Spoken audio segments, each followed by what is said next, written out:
Students, myself Sanjay Chauhan, Zoology faculty. Today we are going to start our first chapter of 12th class, Human Reproduction and Development. So let us start with human reproduction. So let us start with definition of reproduction and its significance. Reproduction is a biological process by which a new individual organisms are produced from their parents by a sexual or asexual process. It is a fundamental feature of all known living organisms by which they maintain and continue their races. Sex organs are of two types, primary sex organ and secondary sex organ. Primary sex organ are also called as essential sex organs, where the formation of gametes and the formation of sex hormones takes place. Like in male, the primary sex organ is testis, while in female, the primary sex organ is ovary.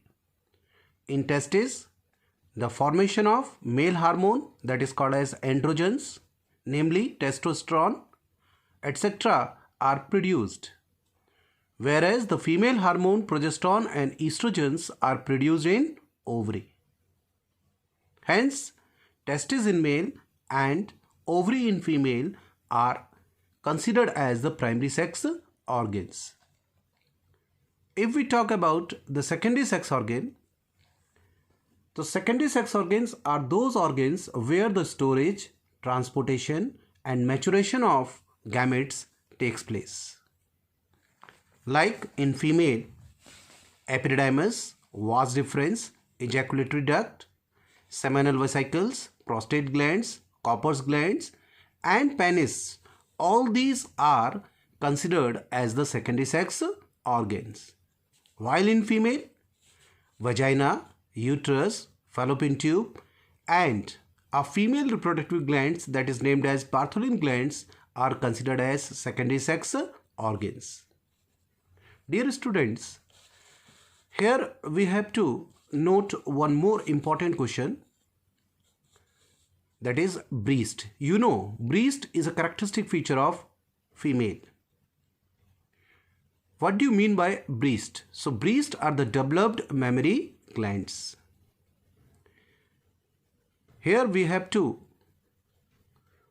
think and always remember that breasts are considered as the secondary or accessory sex organs, whereas the mammary glands are not a secondary sexual organs. These are the secondary sexual characters. Let us discuss about the development of sex organs. The primary sex organ, testes in male and ovary in female, originates from embryonic mesoderm. Both these testes and ovary are in abdominal cavity during embryonic stage.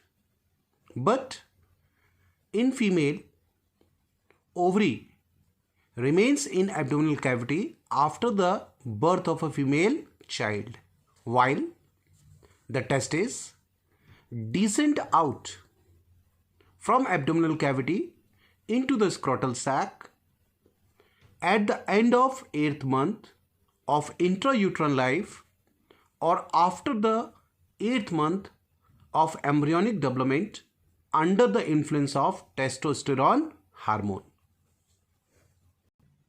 Secondary sex organ in male develops from mesonephric duct, which is also called as Wolffian duct, while the secondary sex organ of female develops from Mullerian duct, which is also called as para-mesonephric duct.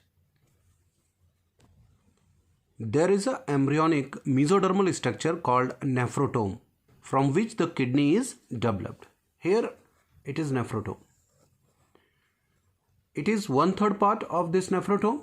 This is middle 1/3 part and this is posterior 1/3 part of nephrotome. In human, from its posterior 1/3 part, metanephric kidney is developed and its anterior 1/3 part degenerates, while from the middle 1/3 part In both male and female, mesonephric and Mullerian ducts are developed. So now it is clear from where these two ducts arises in male and female, which give rise to secondary sexual organs of male and secondary sexual organ of female. But in both male and female, the mesonephric and Mullerian ducts are present. But in male, the Mullerian duct get degenerated or get regretted. Regression occurs under the influence of anti-Mullerian hormone, and this anti-Mullerian hormone is produced from the Sertoli cells of seminiferous tubule, which causes regression of Mullerian duct in male. While in female, the mesonephric duct get degenerated, and this get degenerated and remains in the form of a thread-like structure in between the ovary and fallopian tube.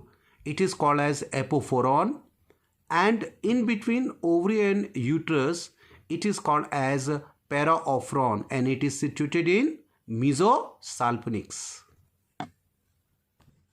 Now let us start the male reproductive system. Let us start with external genitalia of male. First of all, we start with scrotal sac.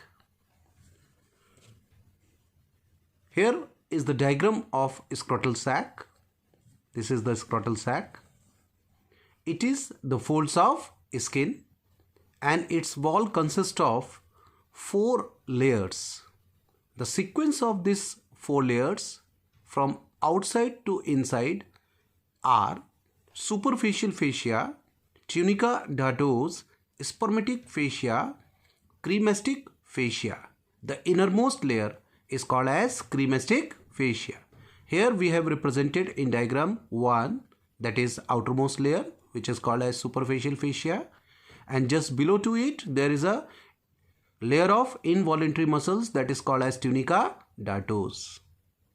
This tunica dartos, when get constricted, it help in thermoregulation. It maintains the temperature of scrotal sac. And just below the tunica dartos, there is another layer that is named as spermatic fascia. This spermatic fascia is abdominal bilayered muscles, means it is itself a 2-layered muscular layer. The external one is called as external spermatic fascia, which is actually external oblique muscles of abdomen, which is present towards tunica dartos, and the another layer which is present towards the cremastic muscles are internal spermatic fascia. Just below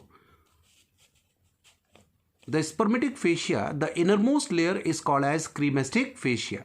This cremastic fascia is made up of cremastic muscles, which is also involuntary muscles, and the function of these cremastic muscles is to elevate the testis. When the cremastic muscles get constricted, the elevation of testis occurs. The temperature of this scrotal sac is approximately 2 to 2.5 degrees Celsius less as compared to the abdominal cavity.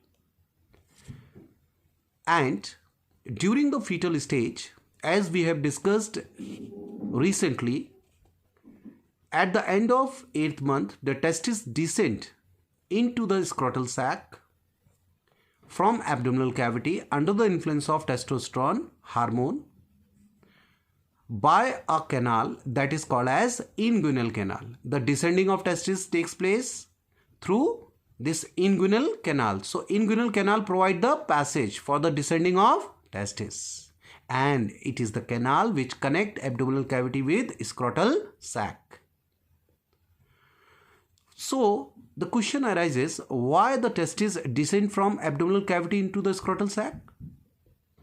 Because in abdomen the body temperature is not suitable for the process of spermatogenesis, while the temperature in scrotal sac is 2 to 2.5 degrees Celsius less as compared to abdominal cavity, which is suitable for a process of spermatogenesis.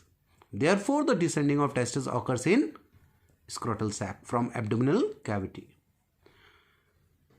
Now, after the descending of testes, this inguinal canal get blocked by a spermatic cord. We will discuss what is spermatic cord. This spermatic cord consists of spermatic arteries, spermatic veins, and these spermatic veins are approximately 10 networks of veins which are called as Pampaniform plexus. And beside these artery and veins, the spermatic nerve fibers, which includes sympathetic and parasympathetic nerve fibers and the branchial nerve fibers of femoral region, are also present in spermatic cord. Except these structures, lymphatic vessels, vas deferens and cremaster muscles are also present in this spermatic cord, and a tunica vaginalis processes is also present in this spermatic cord. So spermatic cord consists of outermost capsular fibrous connective tissue covering which encloses all these structures we have discussed now. So a fibrous capsular covering which encloses these structures are called as spermatic cord. But these spermatic cord blocks the inguinal canal after the descending of testes. If this spermatic cord does not properly block this inguinal canal, or this inguinal canal remains open, then a small portion of the intestinal loop or peritoneum or peritoneal folds or mesentery may enters in this inguinal canal or may also comes into the scrotal sac. This condition is called as inguinal hernia. It is of two types. If these all structures, intestinal loop, mesentery and peritoneum, if remains in inguinal canal, it is called as incomplete hernia. If it comes down into the scrotal sac, it is called as complete inguinal hernia.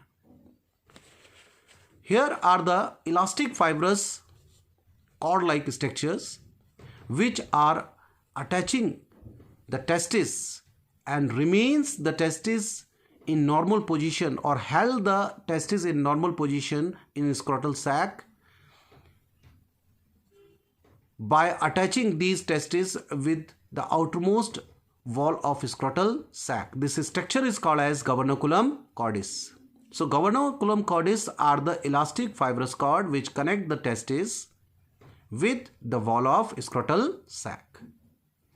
During the embryonic stage, due to the shortening of this gubernaculum cordis, the testis is able to descend into the scrotal sac from abdominal cavity.